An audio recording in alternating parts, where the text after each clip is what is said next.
When you're building a chat application, sometimes you need to track more than just the conversation itself. For example, when was each message sent, or how many tokens did it use?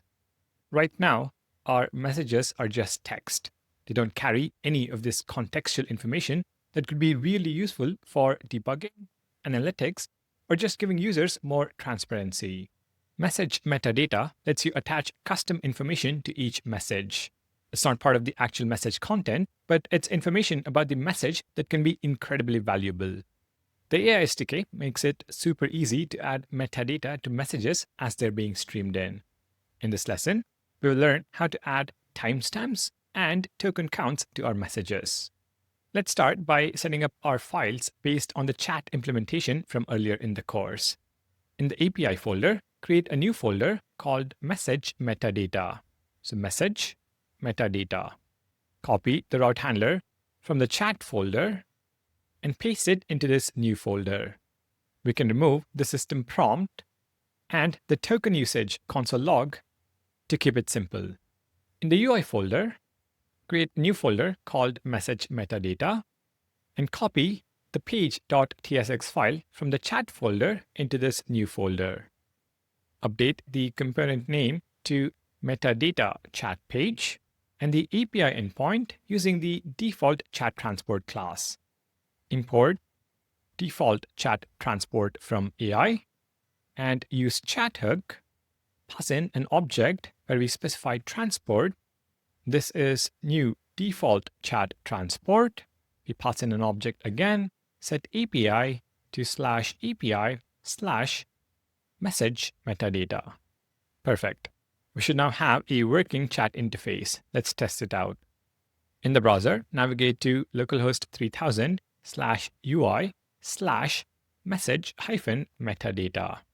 Type the prompt, what is TypeScript? We can see the loading spinner, and the chat interface is working. But there is no metadata yet. Let's add that. First, we need to define what metadata we want to attach to our messages. Since TypeScript doesn't know what custom metadata we're using, we need to create types for it. In the API folder, in the message metadata folder, create a new file, types.ts. We'll define our metadata schema here. First, we import UI message from AI and Zod for schema validation. So import Z from Zod. Now let's define what metadata we want. Export const message metadata. This is going to be z.object. We will define two pieces of metadata. Created at, for when the message was created, as a timestamp, so z.number.optional, and total tokens for how many tokens the message used, z.number.optional. Both these are optional as we might not always have all metadata. Now let's create TypeScript types from our schema. Export type message metadata, and we use Zod's inference to create a type from our schema. So z.infer type of message metadata. Let's call this message metadata schema and pass in the same. Finally, let's create a typed version of UI message that includes our metadata. So export type my UI message.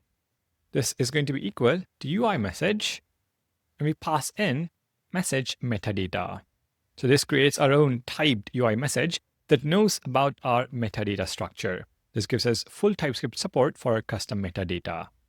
Let's update our route handler to actually attach metadata to messages. First, import the custom type. So import type my UI message from /types and update the post function to use our typed message. Instead of UI message, my UI message. And we can remove the UI message import from AI package. All right, now here's where the magic happens. When we return the response, we can specify a message metadata function that gets called as the message streams.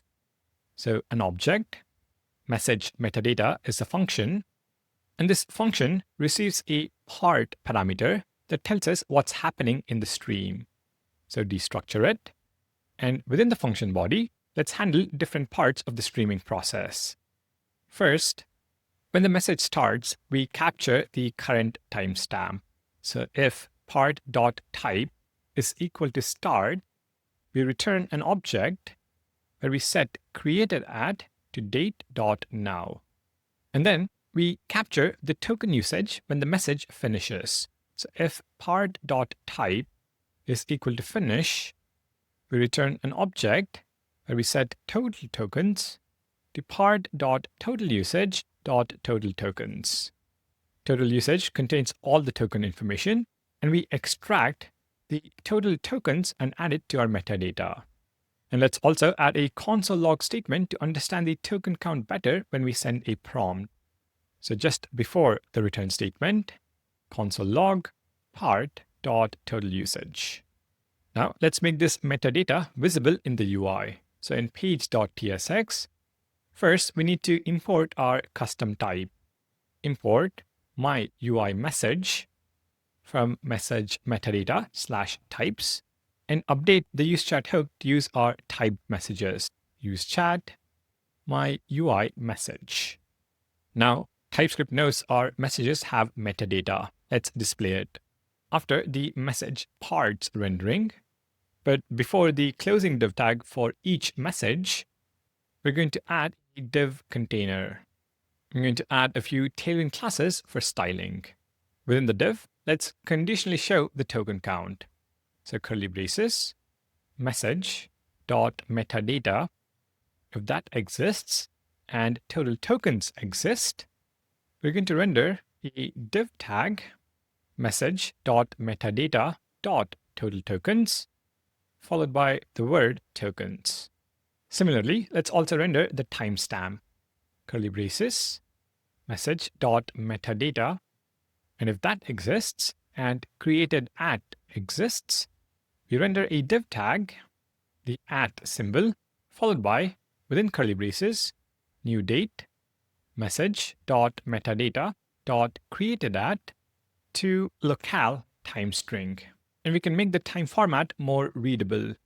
So as the second argument, we set R to 2-digit, minute to 2-digit, and R12 to true. Now we get a clean time format like at 2:30 p.m. The metadata appears as subtle gray text below each message. Time to see this in action. Navigate to /UI/message metadata and ask the same question. What is TypeScript? Now, when the AI responds, you see both the timestamp and the token count.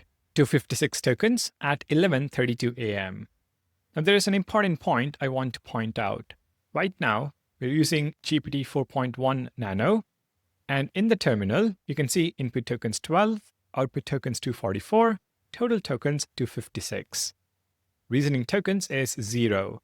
But if you were to use GPT 5 Nano, refresh the browser and ask the same question, what is TypeScript? You can see the token count is way higher, 1,344 tokens. This is because of reasoning tokens we learned in the previous lesson. If you look at the console, you will see the token count breakdown. Input tokens 11, output tokens 1,333, of which reasoning tokens are 1,024. Very important to keep this in mind. All right, we have successfully added metadata to our chat messages. Let me summarize what we have learned. Message metadata allows you to attach contextual information to messages. It's different from message content because it's information about the message itself.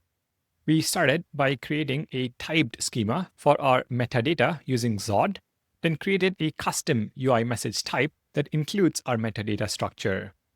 In the route handler, we used the message metadata function to capture timestamps when messages start and token counts when they finish. In the UI, we displayed the metadata as subtle gray text below each message, giving users visibility into when messages were sent and how many tokens were used. You could add model versions, response times, or any other metadata your application needs. The metadata travels with the messages throughout your application, making it perfect for analytics, debugging, and creating more informative user interfaces.